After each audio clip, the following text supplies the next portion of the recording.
Hi, and thanks for joining us for this episode of the Survivor Series from the Fig Tree Podcast. Today, I had an incredible interview with Gillian Larsen, whom I have known for several years and who's been a role model of consistency and steadfastness even in the darkest of nights. Reverend Gillian Larsen is from Crowley, Louisiana, and is an ordained minister with the United Pentecostal Church. She's been involved in full-time ministry for over 25 years. After becoming a widow in 2007, her own journey through grief led her to the field of counseling with a burden to help others navigate life and find healing.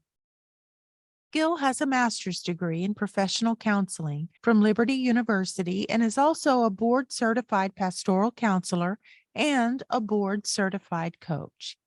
She is a part of the Breaux Pentecostals under the leadership of Pastor Jonathan Haygood. She's a teacher at heart and taught more than 11 years at 2 UPCI Bible colleges.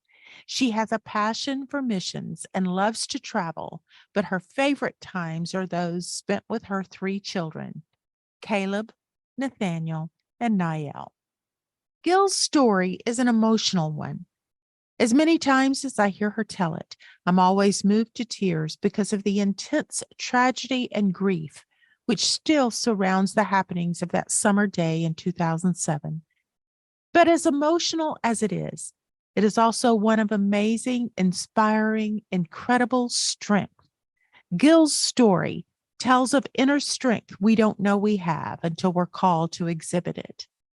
Her story tells of the strength of God, which we cannot know in good times. That strength he gives is only manifested in the darkest of times. And her story tells of resilience and hope. The interview was a lengthy one, so we decided to break it into 2 parts. Today's podcast is the story of that awful day in June 2007 and of the days which followed. Next week's podcast will pick up where we leave off, and it tells of the ways in which she began to rebuild her life and gives resources and tools which will help any of our listeners who feel like they can never find hope or happiness again. As you listen, make sure you tune in to the cords which bind us together in the village and also to the God of the village. Gill is a true survivor, and I know you will receive strength just by listening to her today.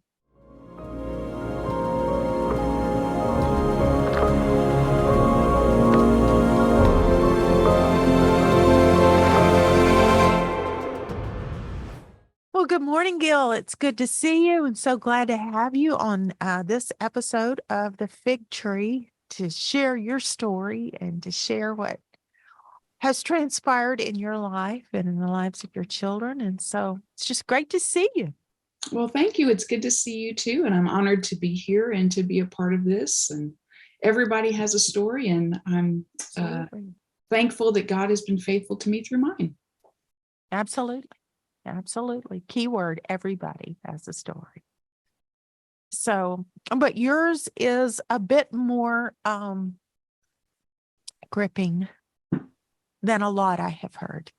And so that's why we're here today, is for you to share what has transpired in your life. And then after you have told us all about that, and I want to first of all thank you for even consenting to come on and share that, because opening up wounds is not easy. And I know that. And so this is not for the sake of opening wounds. However, this is for the sake of hopefully strengthening somebody who may be listening today, who may feel that they're alone in what they have had to go through. And so I want to thank you, though, for being willing to do that and for being willing to grow past it and around it and through it. So without further ado, let's just dive in. And first of all, tell us who you are and where you are now in your life, and then we'll go into what has brought you to this point. Okay. My name is Gill Larsen, and I am currently a attending the church in Breaux, Louisiana. I live in Crowley, Louisiana, and I am active in the church in a few different ways. I help in the music department. I'm a board certified pastoral counselor. I'm also a provisionally licensed professional counselor. So I also work in the secular sort of department, you could say, as a professional counselor in Lafayette, Louisiana. And just kind of wear a lot of hats in those areas. And then most importantly to me, I'm a mom to 3 kids, and my kids are getting older now. So I've got Caleb, who is going to be 23 next week. And Wow. Nathaniel. Seems unreal, right? It does, yes. Nathaniel is my middle child. He is 18 and just started college this semester. And then my youngest is Niall, my daughter. She is 16 and driving, and she is actually still in high school, but attending college as a dual enrollment student. So wow. They are. They Mhm. are. Wow. So take us back. Okay. So I could take you far, far back. As far back as you want to go. I think maybe when it gets to the end, I might go even further back than this. But I'll start at what probably most people think of when they kind of think of the story that they often hear from me, as far as sort of like how some of the trials that I've been through and how God has been faithful to me. So I'll start there. So I was, we were married in 1998. My husband's name was Gillian Larsen. He was from Denmark. And I had been an AIM worker, which is sort of an associate missionary under the Tillies in Norway. And while I was there, I had met a gentleman who was my age. His name was Gillian Larsen. And at the time that we met, we were at a camp meeting in Sweden. And he, even though he was from Denmark, had actually become an exchange student, ended up as an exchange student in Louisiana, and then had decided to stay in Louisiana and attend college in the States. He had met the Tillies while they were on deputation. And so the Tillies had invited him to come that summer and spend some time with them and go to the camp meeting in Sweden. So he was in Denmark visiting his parents for the summer, came over to the camp meeting, and we met while I was doing the missions work there. Long story short, one day we really hit it off. He stayed with the Tillies for a couple of weeks. We really hit it off. And we talked a lot those couple of weeks. And we would stand, like, for example, and wash the dishes together or sit out at night. It's the home of the midnight sun. So the sun would be going down. There would still be sunlight at 2 a.m. So a really neat environment to just sit outside and chat and have a fire or, whatever. And so we had kind of, in those couple of weeks, gotten close really quickly. And he said, I'm going to look you up when we get back to the States. And I said, of course you will. I said, I know how this works. We got close and maybe we'll stay in touch. But, we're 2 people just like ships passing in the night, and we're in a foreign country, and it's fun to sit out and chat, but I'll probably never see you again. And basically he said, okay, that's fine. He said, well, where's your favorite restaurant? I said, Olive Garden. He said, okay, well, one day I'm going to take you to Olive Garden. Okay. Well, the story, there's a little more to it, but I'll jump ahead. I was leaving Norway and heading back home to finish Bible college in Jackson, Mississippi.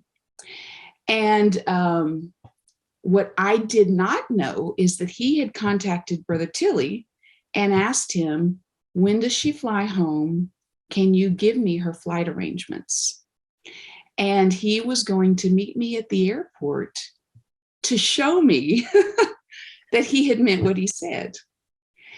But from the nation of Denmark, you've been there, riding a lot of bikes, especially back then. Many families didn't even own vehicles. Mm-hmm. So he knew very well how to take care of a bike, but had no clue how to take care of a vehicle. And when he had started college, he had gotten himself a little used car to get back and forth. And he did not know that something you did to vehicles was change the oil. Oh, no. So I'm about to land in Jackson, have no idea he's coming. He was in Ruston, Louisiana at Louisiana Tech. He's headed from Tech to Jackson, Mississippi to meet me and surprise me. And his car literally blows up on the side of the road because he had never changed the oil. Oh, no. So anyway, long story short, he called me. And I was like, oh, I can't believe it. And he was faithful to his word. A few weekends later, he visited, and then we began to date. We dated about 3 years. Another fun fact is that during that time, at one point, he ended up in Jackson, Mississippi, going to the Bible college I had graduated from. And I moved to Denmark and lived there for a while and taught at a boarding school. And when holidays would come, I would leave the boarding school and go spend the weekends with his parents in Denmark. And he would go spend the weekend with my parents in Louisiana. Wow. I had no family there, and I had no family in his nation. Mm-hmm. So, and we were just dating at the time, but we both ended up kind of switching places, and so that's just a fun fact. But in 1998, we married. We worked, I think, approximately 7 years at Jackson College of Ministries. He was the Dean of Christian Education, and I taught in the music department. JCM eventually closed down, and the next semester we began pretty much the same positions at Texas Bible College in Lufkin, Texas. Once again, he was dean there, and I taught in the music department. And after we had been there 2 years, that summer, one of the things that we had been doing for a few summers in a row was helping at the Louisiana campgrounds. And we would, I would help, but Kai and Christy Stroud would write dramas together. And so a part of the children's camp that happens there every year is that there's a big drama every day. And so he was a part of writing that drama, and also he participated in it. And so we had gone to the camp and spent a week there. Before we had left there, we had just recently, not too long before that, bought a house, and there were some trees in the backyard that he was wanting to take down. And so he had started cutting some of the trees he had already gotten down, but there was one in particular that was causing him trouble. So what he did was he actually cut completely through the trunk, and I guess it was kind of caught in the top with some other trees because it never did fall. So it had been cut completely through, but it never did fall. So he was going to have to do some more work on it. And we were about to leave for this camp that I just talked about. So he said, you know what, I'll just get it when we come back. We went off to camp. We had a great week. And I, by the way, do have a picture, and I can scan it and send it to you, but just in case you would want to see it right now. So this was us at the camp. Oh, yeah. It may be hard to see, but it was sort of a medieval theme. I know there's a glare. I'll send it to you. Maybe you can. Yeah, I'll put it up. But at the time, you can see my daughter was an infant. Mm-hmm. She was not a year old. Nathaniel was 3 and Caleb was 7. So we went to this camp, and then we came back, and it was actually that week was camp in Lufkin, Texas. So we were also kind of helping out and participating a little bit there. And one morning, I believe it was a Wednesday morning after coming back, we had the night before, our air conditioner had went out. So we were exhausted. So he had gotten up early and was outside working on the tree, and I was sleeping in because I had nowhere to be that morning, and it had been a late night. So I remember it was like exactly 11 o'clock. That's how I remember when it all happened. He came in and he said, "Wake up, sleepyhead." And I looked over at the clock and I was like, "Oh man, I know it's 11, but do I have to get up? It's been a long couple of weeks." Yeah. And he's like, "Come on, don't sleep your life away. Get up." And so I did. I went in the kitchen. He was in the kitchen. We chatted for a little while. Caleb, who was 7, heard us chatting. He came in the kitchen, and so we were just standing there talking. And then he said, "I'm going to go finish what I'm doing outside," which was trying to get the tree down. And so I could hear the chainsaw going again, and Caleb could, of course. And so, Caleb wanted to go outside and watch Dad. And I was like, "Well, that's dangerous. You can't just be outside roaming around while he's cutting this tree down." But we had a big patio window that was glass. I said, "We can stand kind of out of the way together by the patio window and just watch him." And so we did. We were standing out there and watching him cut down the tree. And then eventually Caleb got bored and kind of turned to me and said, "I'm going to go get some breakfast." And right as he turned, I heard a snap, and I looked up, and my husband was kind of running backwards. And from where I stood, I could see the snap sound was the tree falling away from us. But my husband was running backwards in the opposite direction. And I couldn't visually see everything that was happening. So I had no idea why he was running until, of course, obviously just probably not even a whole second later, part of the top of the tree had fallen straight down. It was kind of dead, and it had broken off from the rest of the tree when the tree was falling. And it came down and hit him in the head right about here, and killed him instantly.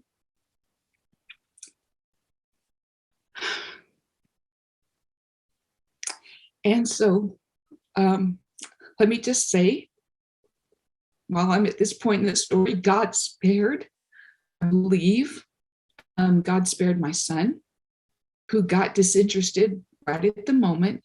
He at least didn't have to visually see, even though he was still there, and there's still a lot of trauma. Could have been worse. So that was kind of my entry into my membership into a club that nobody wants to join. And yeah, from that point on, my whole life changed. Yeah. So what I also didn't know from my perspective where I was standing is that 2 of our friends who, Melissa Green Kovar lived 2 doors down to our left, actually. And then Jonathan Green, who was also a dean at TBC, lived across the field from our backyard and could see and hear Kai cutting down the tree and was coming over to see if he could give him a hand. And Melissa Green Kovar was his sister. And they were actually both coming at our house at the same time to say hey and see if we needed any help. So while I was standing at the back of the house, so I'm here, they are literally walking up by the side of the house. I just don't know it at the time. And they also saw everything. So I was in shock and ran in. I was able to run in and get the phone and call 911. But I was in so much shock that I was unable to answer any questions that 911 was asking me. Jonathan Green had worked, I believe, before as an EMT or something similar, and was able to kind of take the phone from me.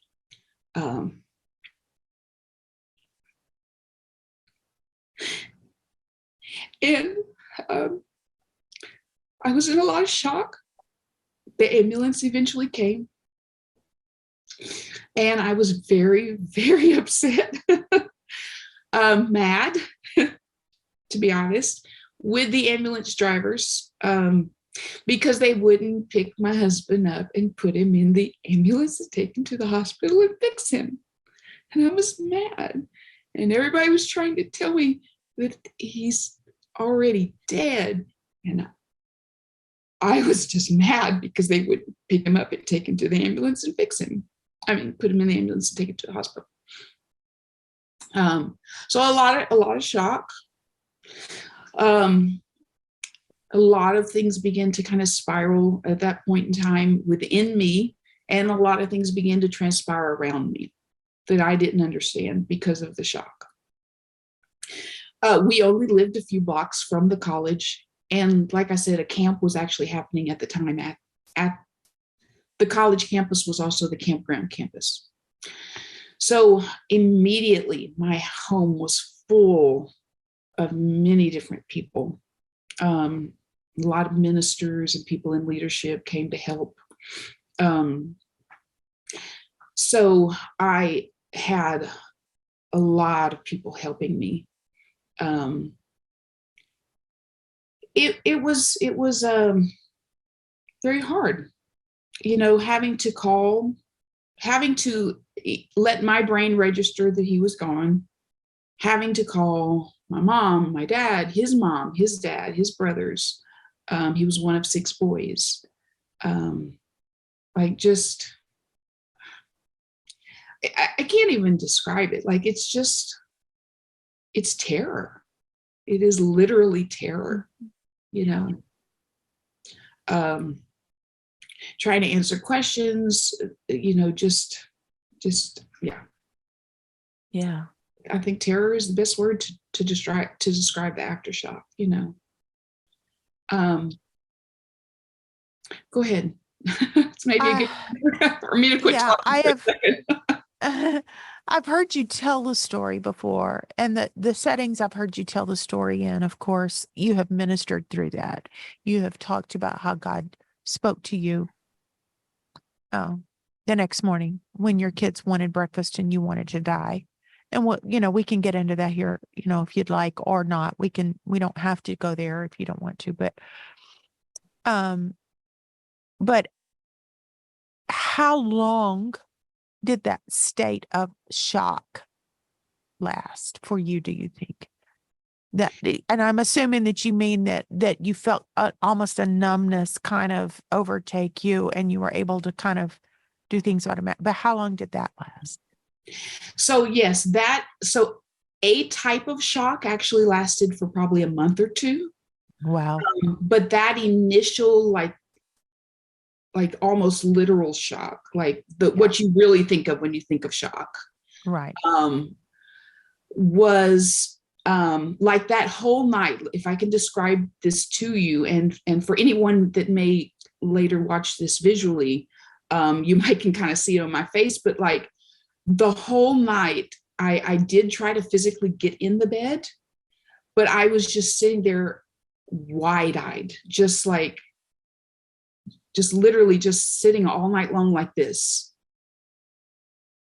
and shaking.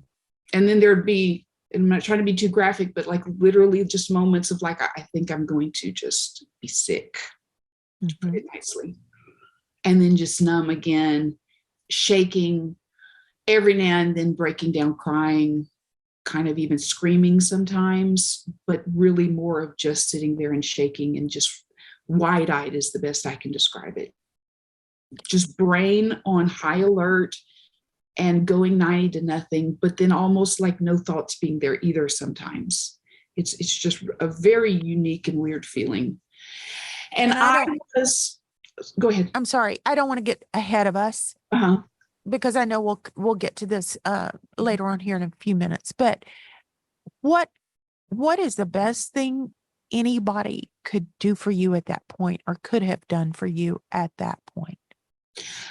Help me with the pieces of literally just functioning. Like, I knew nothing at that moment, even things I maybe knew when I was in my right mind, I couldn't even know. Like, I had no idea, like phone calls that needed to be made. Funeral home had to be contacted and chosen. a casket had to be chosen. Everybody had to break everything down for me because, your brain is just not working correctly. Yeah. So I just literally needed someone to step into the picture and like take my hand almost sort of in a childlike way and say, okay, just make this one decision. We just need to know this. Just literally help me even know what was next and what I had to do. Yeah. Wow. So, and thank God there were people who stepped in. And for example, there was someone who stepped in and offered to pay for the casket. We had no life insurance, and we were in ministry, and we didn't have much. No savings, no life insurance, nothing. Someone stepped in and offered to pay for the casket. Someone stepped in and offered to pay for the funeral. All of those things. I can't imagine how much worse it is for a young lady at that point in time, because I was 31, who would then have to say, hey, by the way, this costs $10,000, $20,000 that you don't have. What you going to do about that? I can imagine. So in any way that people can literally, especially in the beginning, help with the baby steps, I don't even know what to do next. And then how am I going to go about making that decision and accomplishing that task? Those are sort of the early things that someone can do to help. Wow. So take us then into the weeks and the months following. You have to, number one, you have to feed and clothe your children every day. You have 3, you have a baby. Mm-hmm. Were you alone? Was anyone able to stay with you for a while? Did you not want anyone to stay with you for a while? Kind of walk us through the weeks and months kind of immediately following all that.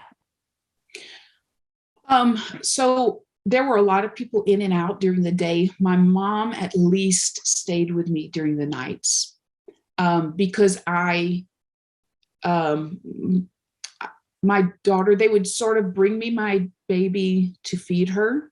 Mm-hmm. And then I would kind of have to give her back, really, in a way, because I couldn't even function enough to interact with her or care for her. Or I tried. There were times when I was able to kind of go to my children and help them try to understand, like, what does this even mean that Dad just died, and comfort them. And then there were other times I was just kind of back and frozen. Mm-hmm. So that lasted, like I said, through the night. I was in shock. And so the next morning I'm just sitting there, and Caleb walks in, in his pajamas, and he's like, Mom, what's for breakfast? And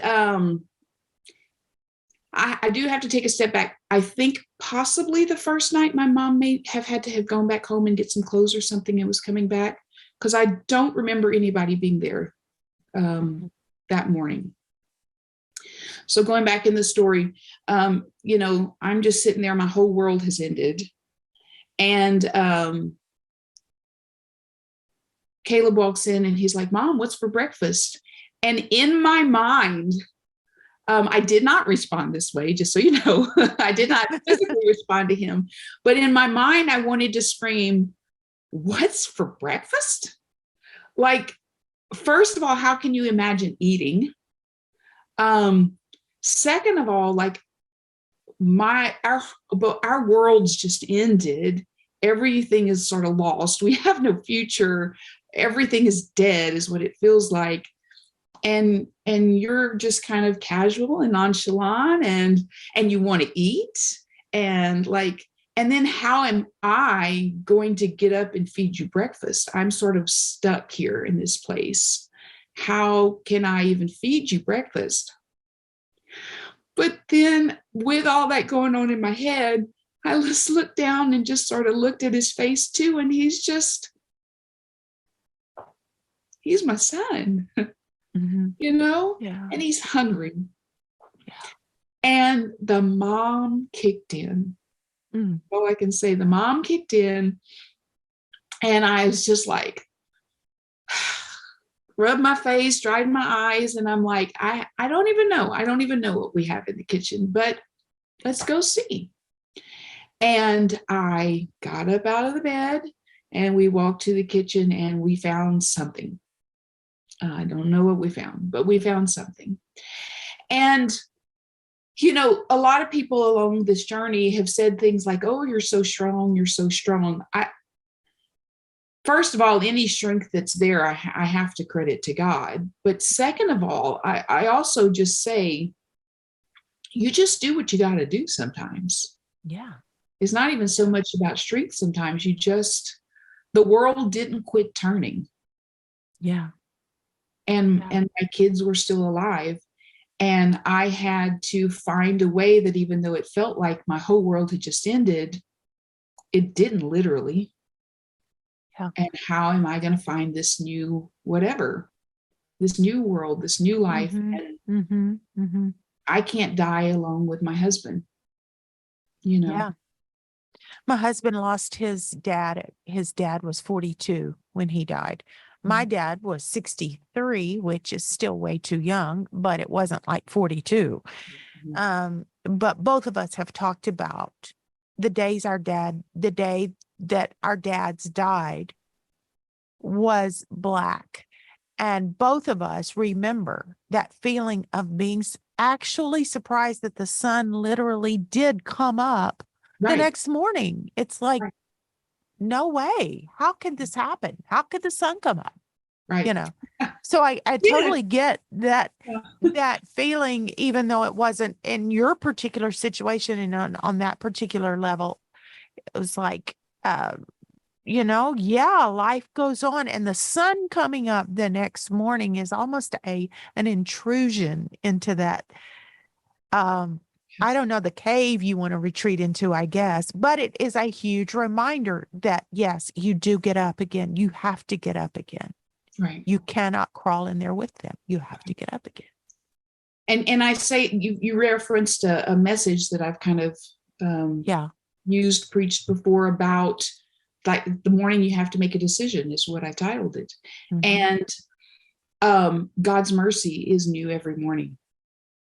And when you think you don't have it, the sun comes back up, and with the sun comes something for that day. And it may only be enough for that day, but it is for that day. And if all you ever promised, get through that day, you got through the day. Right. Yeah. Right. Which is the whole point of the manna, of the daily manna. He said, you don't gather today for tomorrow. You just gather for today. And his mercies are new every morning. Yes. And that's the thing. You have enough for the day. In our Western society, it feels like we want to gather for tomorrow, and we want to know what the road looks like next week and next month, and we want to know all these things. And when we don't get them, we just have a meltdown. But he said, all I've ever promised you was one day at a time. One day at a time. Right. Wow. Yeah. Wow. So you had to get up every morning and make that decision. Every morning and do that. Right. Yeah. And so that the shock was beginning to fade. Well, that initial shock lasted until we buried him. So his family had to fly in from Denmark. We had to, so it was, I don't remember exactly how long it was. We did bury him on Father's Day. That was tough. Oh. Yeah. So I kind of say I don't do Father's Day. Wow. Yeah, I didn't realize that. That is tough. That is tough. So we buried him on Father's Day, but so that was a Wednesday. I guess we buried him on Sunday. Then I did not sleep or eat from the Wednesday to the Sunday. I was in shock. Once we buried him and we got back to the church, they had food for us. I ate a couple of bites. And that was sort of like, it was kind of like, I've done what I can, so to speak, like it's done. I don't know how else to describe it. I guess that was just sort of a feeling internally, was like, it's done. I have to start gaining my strength back. I have to move forward. And that was, he passed away in June when school started in August. I wasn't in that kind of wide-eyed shock, but I was definitely still in a form of shock. Like I never knew what day of the week it was. I never knew what the date was. I just kind of lived every day, day by day. Yeah. Two of my best friends from my years in college were also now the dean and another teacher in the music department where I worked. And almost every night, one of them would call me and just kind of be like, how are you? Okay, tomorrow you're teaching music theory and musicianship. Wow. That's all you got to do tomorrow. That's all you got to do. Okay. Yeah. What time is it? 8 and 10. Okay, I can do that. I can get up. I can be there at 8. I can teach music theory. At 10, I can teach musicianship. Like literally just like, okay, because I still couldn't keep track of like what day it was or what was coming next. It took a while for that to begin to fade. And I had a lot of help. That first year, eventually the shock, I would say after, probably by September, the shock was beginning to fade. But the first year is hard because you face a lot of firsts. And sort of like you said about like, it's almost, well, I don't remember the words you used, but that whole concept of the sun rising the next morning.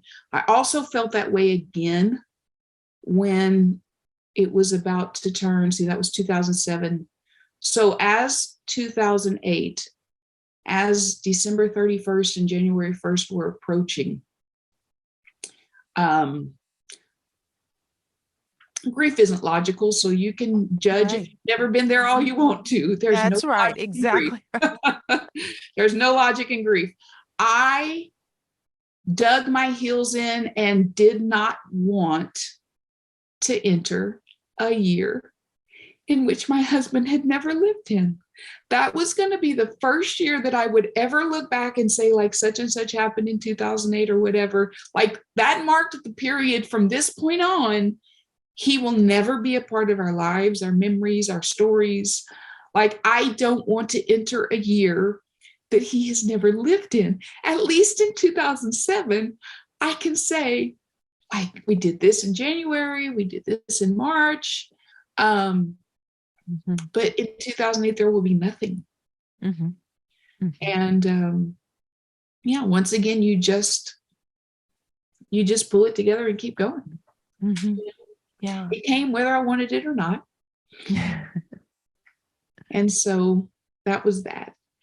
But one of the things I definitely, and I know chronologically I'm all over the place, but fine. One of the things I definitely want to say is that during those first few days and weeks and on into months and even years that were coming, like the next day, at one point, there was nobody at the house. They all kind of had taken the kids away so I could have a moment. And I would pull up a chair and I would sit right there at that back patio or door, just a few feet away where it had all happened. And in this shock or in these moments of just crying or in these moments of screaming or whatever I might do, I could literally feel God pull up a chair and tangibly sit next to me. And if you've never been there, it's probably hard to understand. But I could never in my life, more than those times. I mean, he literally, just not in body, pulled up a chair. Every time I went and sat out there, he pulled up a chair and just sat with me. If I needed to talk, he listened. There were times I was quiet and he'd talk to me. And sometimes we just sat. And that was everything. Oh, that's everything. That's everything. That's everything. Yeah. There's nothing in the entire world ever that beats that? Nothing.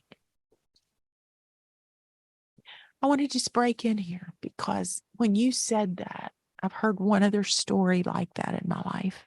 It's told by a lady named Marilyn Chenault, who has gone on. Mm-hmm. And she lived, and her story, from what I understand, I never met her. I've heard this though from multiple people who knew her. And she, in the early years of her marriage, she was totally alone and lived in Kansas on the prairie, or Oklahoma. It was Oklahoma, in a desolate place, nobody around. One morning she was standing at her kitchen sink and she said, God, I'm so lonely. And she literally heard footsteps come up her back steps. The screen door physically opened. She heard footsteps walk across the linoleum of the kitchen, and the kitchen table chair actually pulled out. And she saw the indentation of something as it sat on the chair. If you're listening right now to this podcast, you may think we have gone off of our rocker and that we're crazy. And Never I been am so more on our sorry. Yes, yes. I'm sorry if you think that. I am so sorry if you think that. But may I tell you that this closeness of the presence of God is available to every single person who cries out to him and who turns toward him. It matters so much the direction that we turn in our grief. We can either turn away from him and blame him and be mad at him, which I'm sure was a lot of that too. So I'm not saying that's not a normal part, but there's a difference in totally turning away from him and turning toward. Mm-hmm. And if we turn toward, he's right there. Mm-hmm. He is right there. That I have never heard you tell that part of the story, I don't think. And that is so impacting to me. So impacting. I never, until that moment, I guess the fact that he calls himself the Holy Ghost, the Comforter, Mm-hmm. never really, I guess, registered or clicked with me until those moments. Mm-hmm. Because he never promised to calm a storm. He never promised to rescue us or deliver us or all those things. And he can and does and will. Mm-hmm. I'm not trying to negate any of that. Right. But he never promised that every time he would. The one thing he always promised was, I'll never leave you. I'll never forsake you. Oh. I'll be closer than a brother. I will be your comforter. Yeah. It is the one thing that when anything or everything else falls apart, that you have to hold on to. Yeah. Yeah. Wow.